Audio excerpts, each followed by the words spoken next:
All right, so I'm seeing 3 attendees, so why don't we get started?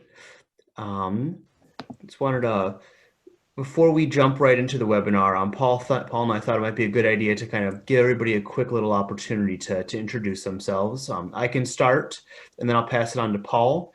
And then for Larry, Matthew, and Pam, I'll unmute you, and you should hear a little note that says you've been unmuted, and that'll let you know that your microphone is live. And it'd be great if you could give us a minute about kind of introducing yourself and why you're interested in the PDA process.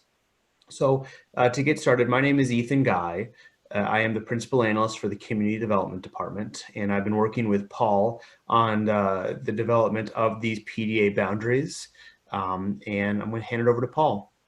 Good morning, everyone. My name is Paul Jensen. I am the Community Development Department Director, and as Ethan mentioned, we're working together on this whole concept of priority development areas, something that we visited about 7 or 8 years ago and are considering again. So I want to thank everyone for joining us this morning. The focus of this particular discussion this morning is on the Southeast San Rafael and Canal neighborhood, which is one of 2 potential priority development areas that we are looking at. And what we're going to do is we're going to cover, Ethan and I are going to cover some background information, what we have in mind for this area. There's time for question and answers, and then we're going to have some framing questions for you. So if you could, first person, perhaps Pam, you want to start with an introduction? Yeah, you're still on mute, Pam. Unmute. There you go. Okay. I'm interested because I'm very interested in the changes that have been made to what a PDA means, and I'd like to see in what ways it can help the canal area, because there's so many different ways that the canal is vulnerable, including sea level rise and transportation and movement around in the canal. And so I'm glad that you're doing this. Thank you. Thanks, Pam.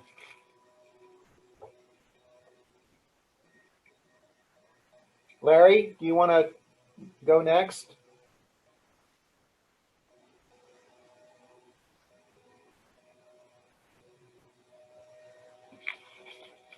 Are you there, Larry? I see you've unmuted. We don't hear you, though.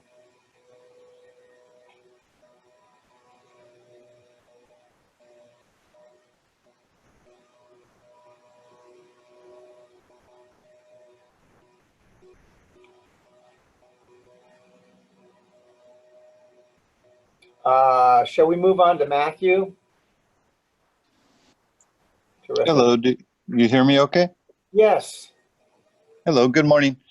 Thanks for having this. I'm just kind of curious on the boundaries and the effects of the PDA and businesses around and everything. I've been at this location myself, as you know, this location, we've been here since '64, but I've been with them since '87, so 33 years. And just kind of looking at the effects and want to see, I mean, to me, obviously, any type of housing or anything is a great thing, but I'm curious to the effect on business and doing business in San Rafael. As you know, it's difficult in these times in any type of business, but when all of a sudden zoning changes or any type of changes of building in your area can have a great effect. Absolutely. And are you with Jackson Hardware? Yes, I am. Oh, terrific. Okay, good. Yeah. Okay, good. Then thank you very much. I don't think, Larry, were you able to speak in, or? Larry sent in a comment that his microphone isn't on. So okay, got it. He said good morning. Good morning, Larry. Nice to hear from you. So Ethan, can we move on to the next slide? So what I'd like to do is I'd like to start with some background on where we started with this. And I want to start first with our general plan, our citywide general plan. We are updating a general plan for our city. And I know Larry and Pam and probably Matthew, you're familiar with the general plan process. This is something that's required by the state of California for every city and town and county in California. We must have a general plan that essentially covers what our forecast is for growth, for development, and for planning, usually over a 20-year period. And our current general plan is close to being, I don't want to use the term sunsetting, but it is to take us through the year 2020. So we are working on General Plan 2040, which takes us for the next 20 years. And we are expected to complete that effort this summer. During this process, we reached out to all of the neighborhood and homeowners association groups in San Rafael because we have a special element in our general plan called the neighborhood element. So we were looking for feedback from all the neighborhood groups on updating that element and what they would like to see. And what we received was some very specific requests, particularly from the North San Rafael area and also from the Southeast San Rafael and the Canal area, to put a program in our General Plan 2040 that would commit to funding and completing what we call a deeper dive plan for these two areas. And that would be like either a specific plan or a neighborhood plan. And these usually involve a far more granular level of planning review for these areas. And as you know, both the North San Rafael area and Southeast San Rafael and the Canal neighborhood have very, very distinctive and different issues. And a deeper dive plan for these two areas would be scoped based on the differences for those areas. And so this was real critical because the timing and programming for doing a deeper dive plan typically requires a funding certainty and outside funding sources. We at the city do not have the sources to prepare plans at this level, and we usually rely on grant opportunities to be able to fund or subsidize these plans. So, for example, we're preparing a downtown precise plan, which is part of our General Plan 2040, which was funded by what's called OBAG, One Bay Area Grant. This is a grant that is offered to communities that have priority development areas. So this is where this term first enters and becomes important because nearly almost like 75 or 80% of the downtown precise plan was funded by this grant, primarily because it is a priority development area. Could you move on to the next slide, please? Okay, so a little about priority development areas. Essentially, a priority development area was established with Plan Bay Area. Plan Bay Area is a regional plan that covers the 9 Bay Area counties, and it's led by the Metropolitan Transportation Commission. And essentially, the priority development area is a tool that's part of the Plan Bay Area. It's a planning tool and a funding tool. Essentially, the planning part of the tool is the whole intent is to try to concentrate particularly jobs and housing and services within a certain geographic area, and primarily around transit or transit nodes. And the purpose is to concentrate development in those areas where there's access to transit so that there's less pressure to develop out in the greenfield areas like in East Contra Costa County and areas such as that. The funding part of this is that priority development areas, as I mentioned with the downtown precise plan, provides a funding opportunity for communities that choose to designate a priority development area. And that funding is usually accessible to these areas to fund a long-range plan, like a specific plan for that area, or infrastructure improvements like roadway improvements or complete streets or mobility improvements, things of that nature. Now, initially when PDAs or priority development areas were first established back in 2007, they were defined as a 1/2 mile radius around a rail station or a transit stop. And both of our downtown and civic center smart stations were identified as PDAs because they met this definition.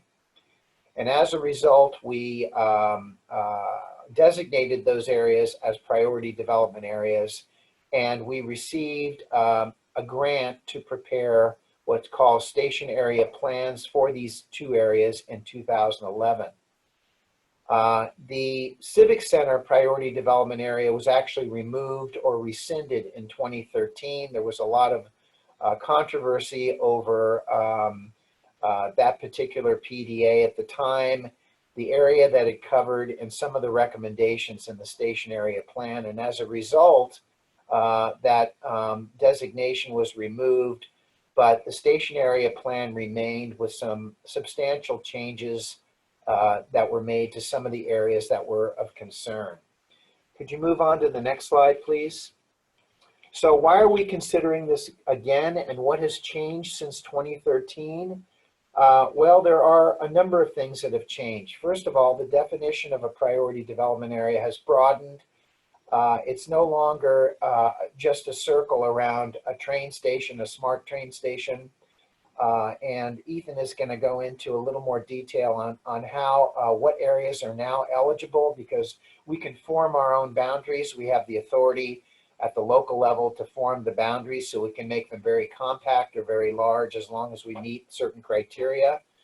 Also, a priority development area does not impact our local zoning or land use authority, nor will it impact or prejudice our General Plan 2040. It holds no regulatory authority over the city. As I mentioned, it is a planning and funding tool. The funding that we could get for a PDA could lead to a specific plan for either of these two areas, which eventually would be a zoning or land use regulatory document, but the PDA in itself does not have that authority. There's no obligation to meet or zone for Plan Bay Area growth estimates.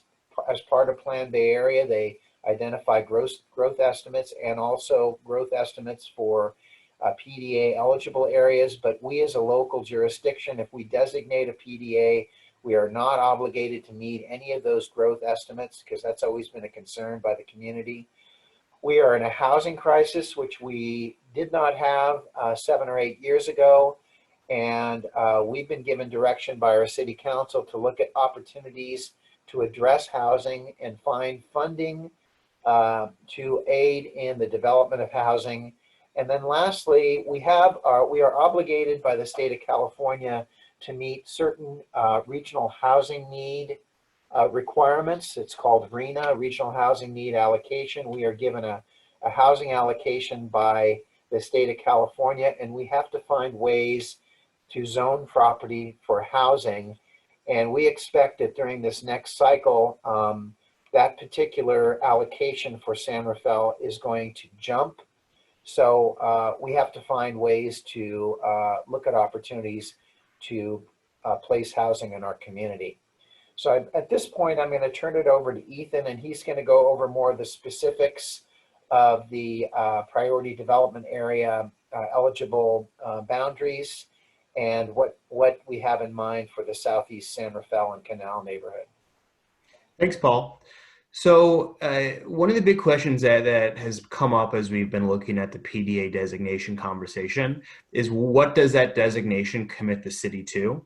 So as Paul's talked about some of these items, we've discussed a little bit, but I think the first big one is that this is really only the beginning of a process. So any approved PDA boundaries would be included in the Plan Bay Area 2050 analysis and planning, and that starts in September. And that's a separate process that's happening through MTC and ABAG, which are the regional planning organizations. And that's the actual document that would be using the PDA analysis. As Paul mentioned, all of the zoning and planning requirements, those fall at the local level. And there's a state law that created Plan by Area, and it's stating that it's a strictly strategic document, and it shall not require a city's land use policies and regulations, including its general plan, to be consistent with the plan. So kind of unpacking that, essentially what that's saying is that there's a state law that says the PDA boundaries in the Plan Bay Area process cannot be used to change local land use policies and regulation, including zoning. What the PDA boundaries and the PDA process does require is that the city create a specific or a precise plan and adopt it by 2025, but that's only to maintain PDA eligibility. And that eligibility is what gives us access to that designated funding and other resources. Now, the specific or precise plan that would come from that process does not need to plan for the Plan Bay Area 2050 projections and does not need to be limited to the PDA.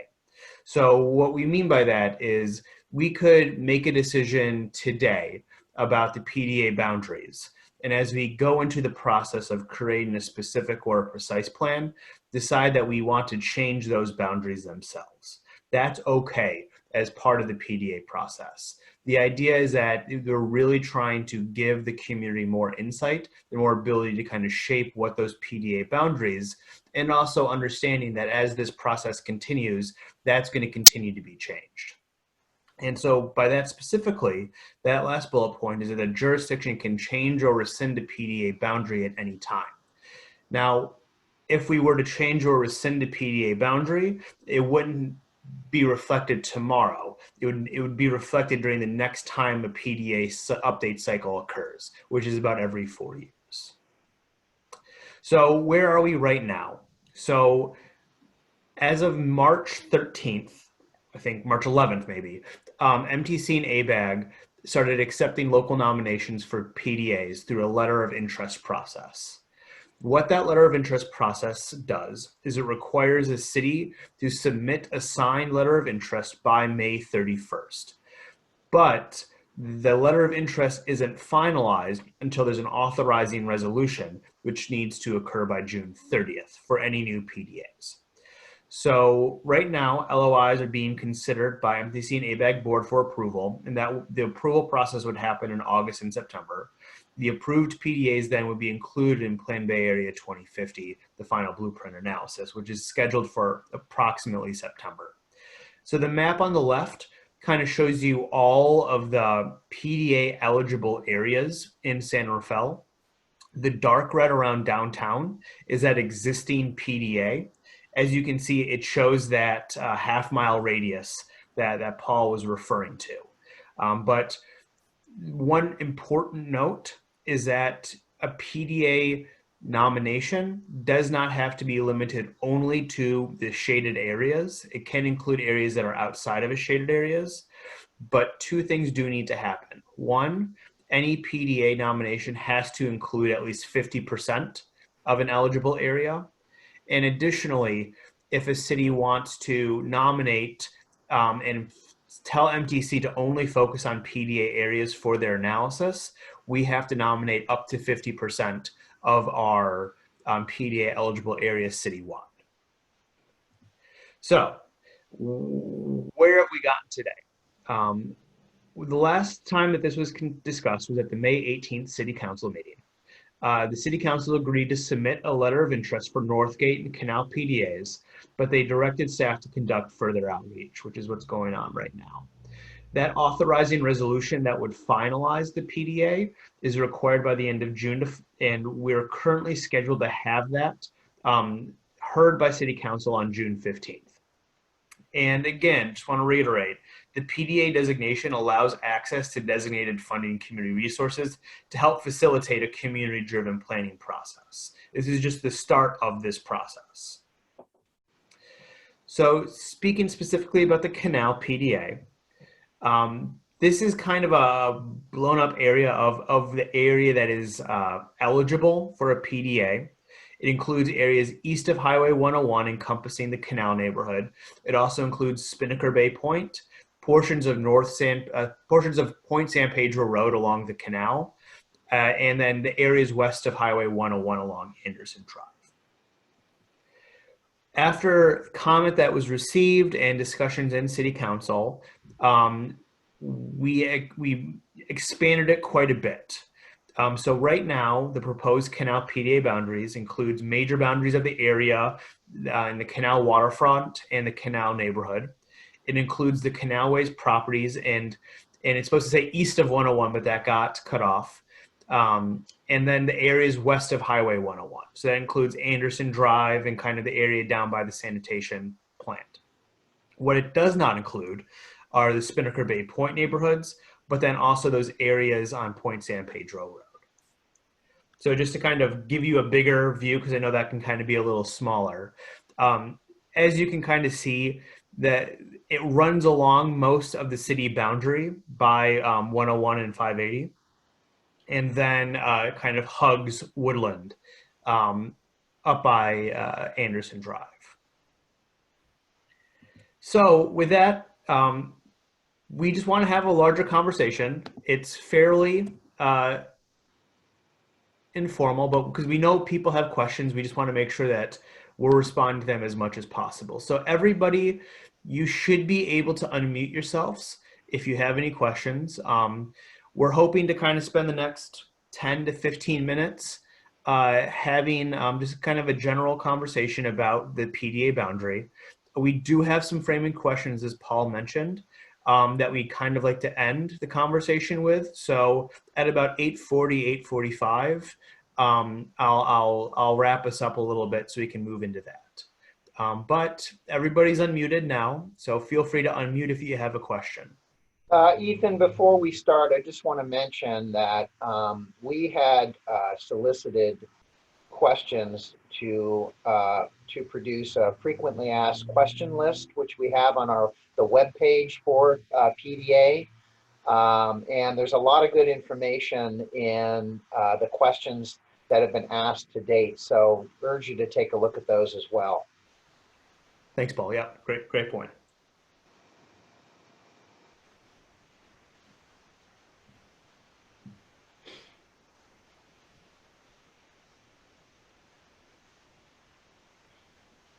So if you're asking a question, I'm seeing no questions and answers on Zoom, but if you're on the phone, you can just unmute yourself if you have a question. Otherwise, we'll jump into some of our more framing questions. This is Matthew. You hear me okay? Can hear you great. Great, thank you. So again, I'm curious on the boundaries. And you actually, I just want to let you know, you answered one of my questions, and that's when is the next PDA update cycle, and you answered is about every 4 years. And again, when I first started looking at it, I had no questions or anything because it was going straight down Anderson, which really made a lot of sense because it didn't incorporate a lot of businesses on this side. And talking to some of the other people running the businesses, nobody's aware of it. And I realize it doesn't have an effect on the general plan on paper, but it does. I mean, they're discussing the general 2040 plan now. And, I think they're looking at changing the zoning in the area. And this is one thing that's going to, I think, sway them. And that's where I was curious, why didn't you just leave it, the proposed map, down the Anderson, and then in 4 years, if you needed to add to it, you could? That's a great question. So the main piece that when we went to the May 18th City Council meeting, we received a few public comments, both during the meeting and then also that were submitted as written documents. So those should be on the city clerk's website, and I can send out a link to you. I saw you sent me an email, Matthew, and I can send you a direct link that asks us to expand that section to include Woodland. Now, part of the reason why we wanted to do this community process was to kind of talk about those types of changes. So it's still, we're definitely wanting to hear more. We were mostly just responding to the community comments that we had received at that point. One of the other kind of big pieces is that there has been interest in a much larger Southeast and Canal neighborhood PDA. So that's why we were a little bit more comfortable with a larger Southeast Canal PDA. But if that's not the case, and we're hearing more opposite through these community conversations, we have that ability to kind of go back and change the boundaries. And is that ability only every 4 years, or can you do that at any time? So right now, we're in the middle of that 4-year process. So between that May 18th city council meeting and when city council authorizes the resolution, we can change those PDA boundaries before we even finalize them. So we're still kind of in, like, these are still proposed because they haven't been finalized. That finalization won't happen until June 15th. Additionally, once they have been finalized, we can change them at any time moving forward. Now, there is one distinction I want to make with that, in that once they're finalized, they'll be finalized for the Plan Bay Area 2050 purposes. So Plan Bay Area will do their analysis that they'll run. But when we get into a specific or precise plan process, we'll be able to change them up all we want. And in 4 years, when there's this next kind of PDA cycle, whatever changes have occurred will be reflected in that 4-year cycle. Thank you. And then thank you again for having this meeting. I appreciate it. No problem. Thanks. I think the biggest concern for any business around here and everything is, and right where we're located at is parking. Yeah. Just because all the housing behind us, we deal with a great problem of, the parking, including for all the residents. So it's a really big issue. And I know that that's one of the things considered in all the different things, but it's just a big problem around here. And I know it would be exaggerated if we did do some sort of, but on the flip side, I'm a huge proponent because we do need that housing. We need to be able to get, people here and that could live and work in here and become an employee owner here at Jackson's, you know what I mean? So yep. I'm all for it. And Matthew, I think I want to step in here and just make a couple of comments about the opportunity for this particular area. There is so much compared to North San Rafael and Northgate, the Northgate area. There's so many other things going on in this Southeast Canal area.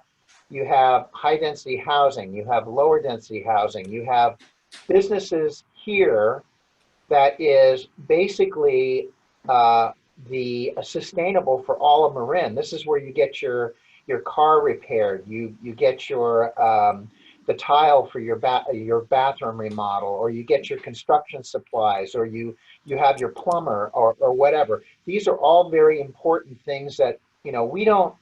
The intent here is not to eliminate all of that stuff, but to deal with the issues in this area. Parking is certainly one of them.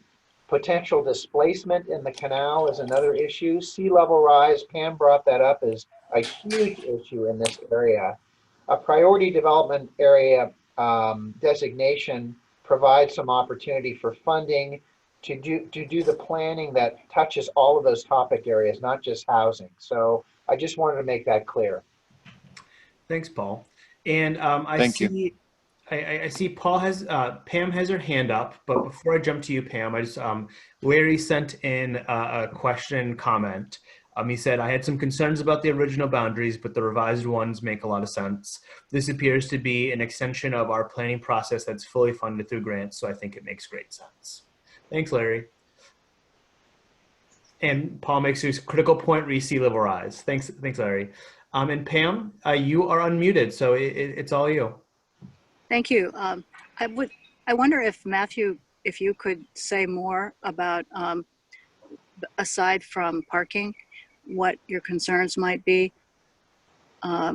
in relation to business and housing?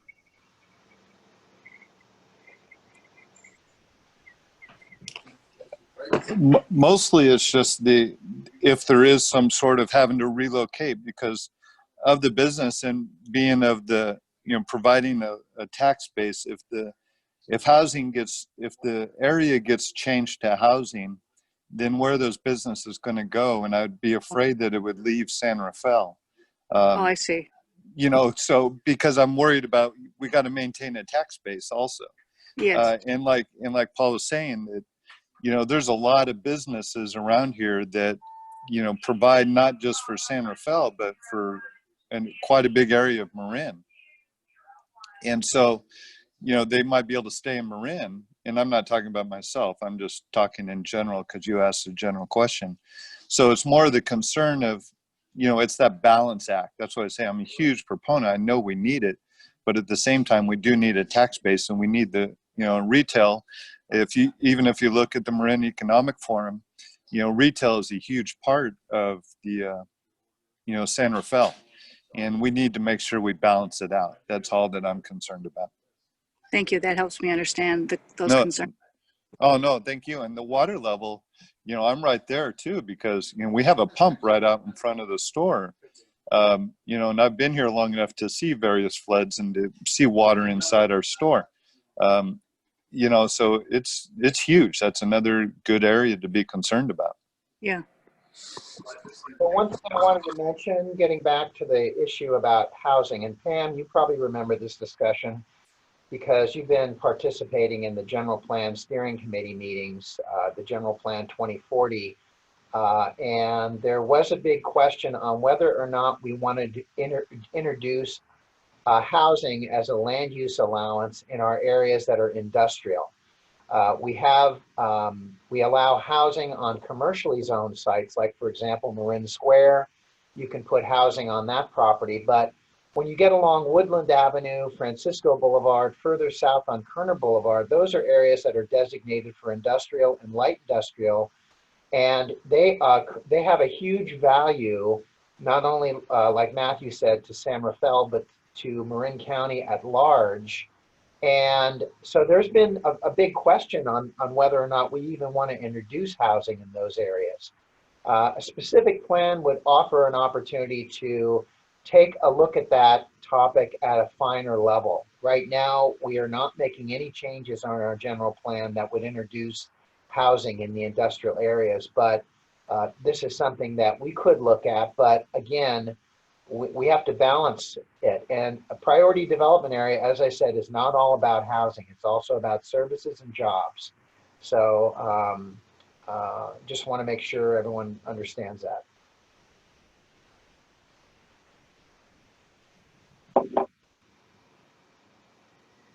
And Pam, I saw you had your hand raised. Did you have any questions or comments that you wanted to add? No, that really helped me understand more. Thank you. Great. So, I'm happy to move on to our framing questions, but I just want to give it a sec to see if anybody else has any additional questions before I move along.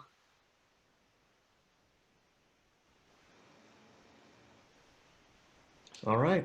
What's interesting is I'm looking at this map, and it basically shows, it's like some landmarks here, Motel 6 and El Pollo Loco. That's telling us here. The underlying map does have some funny things, some funny landmarks. Absolutely. Sure.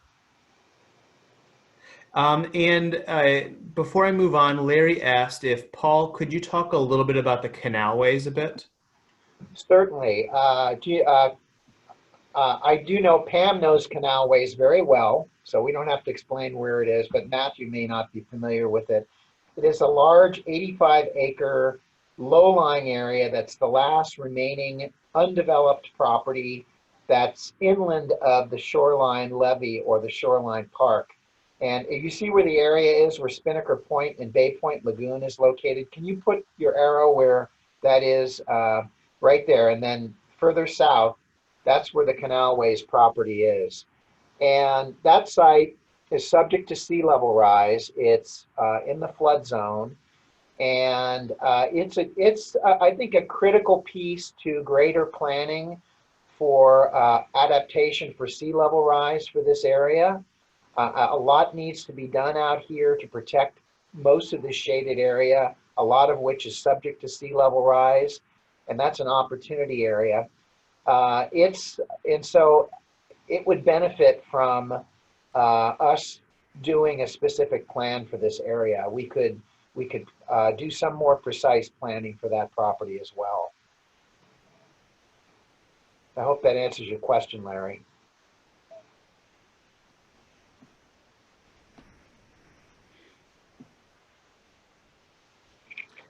Great. So I'm going to move on to a few of our framing questions. They're pretty simple, pretty high level, but we just wanted to get your thoughts. The first big one is if you support the proposed PDA. And then this kind of hits on one of Matthew's questions, which are the proposed boundaries too big or too small? And if yes to either, what should we change? And then finally, what would you want to see as part of a community-driven planning process for the PDA? And so everybody, if you want to speak, you are able to unmute yourself and you're good to go.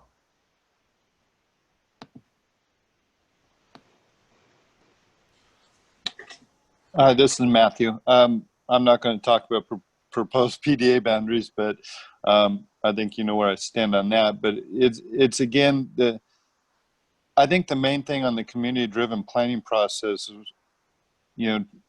making sure everybody understands that it's this, my understanding to this is basically it's a financial tool.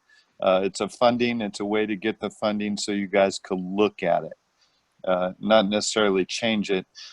Like I said, I think the concern to me is just that it's so close to the general 2040 planning process that it's gonna look at, maybe those areas should be changed. And I realize that it's not supposed to, but I think there's an underlining where it could. But, I understand and support the getting the planning and everything. So again, I appreciate us letting you give you the feedback. Thanks, Matthew. This is Pam, and is it okay for me to speak? Absolutely. I see it potentially as, now I don't live in the area or work in the area, so I don't want to speak up for the area, but I see it potentially as being a much needed use of sources and tools for planning, especially around sea level rise, and helping. I mean, it's just a tremendously difficult issue do people have to relocate? Are we going to still allow people to build below sea level? If so, how to do that and how to retreat without harming people? And so that's all. Appreciate it. Thanks, Pam. And Larry says, I support the idea and now like the boundaries. And Paul, this one, you may want to touch on a little bit too. My comment on canalways wasn't so much a question as Paul knows. I've been involved in canalways for a while, including with Mr. Grange. I do have some concerns though about the future there. Yeah.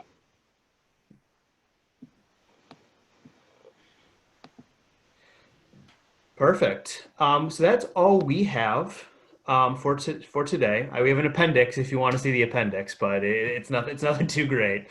Now we can wrap up a little bit early. The big one is just that the June 15th meeting is the next time that this topic will be considered by City Council.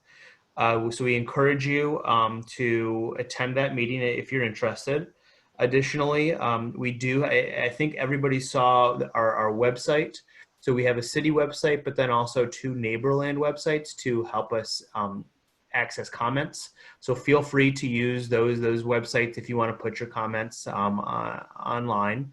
Otherwise, we'll be posting updates to the city website, and it's pretty simple. It's just cityofsanterfell.org/PDA. Pam, I see you have a question. Well, that just reminded me, especially since Matthew mentioned the pump. It was shocking to me a few years ago. It shouldn't have been shocking because I should have known, but about how many pumps San Rafael has to use to pump out flood water or just drainage water. And my understanding is that with just a small amount of sea level rise, those pumps might all be underwater.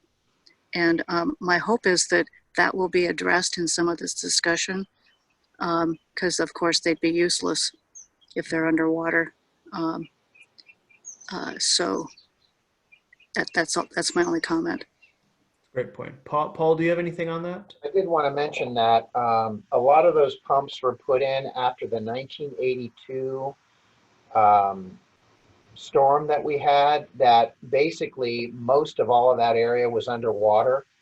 Matthew, I don't know if you remember, if you were at Jackson's Hardware back then, but I'm old enough to remember all of this stuff, where that water creeped well up into the Bret Harte neighborhood. And as a result, the city had to invest in a lot of infrastructure and pumping facilities. And Pam, you're absolutely right. They're at ground zero.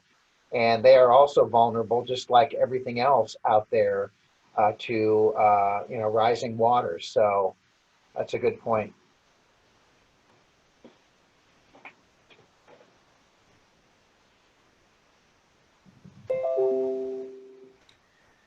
Great. So I'm not seeing any more comments online.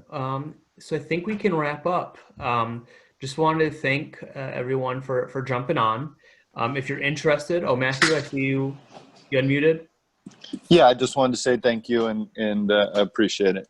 And I wasn't here in 82, but in the ones after that, 87, around there, we had some fun in that one. Appreciate it. All right, so with that, I am going to stop the webinar. Appreciate it. Feel free to email if you have any questions, and I look forward to talking later. Thank you, everyone. Thanks. Bye-bye.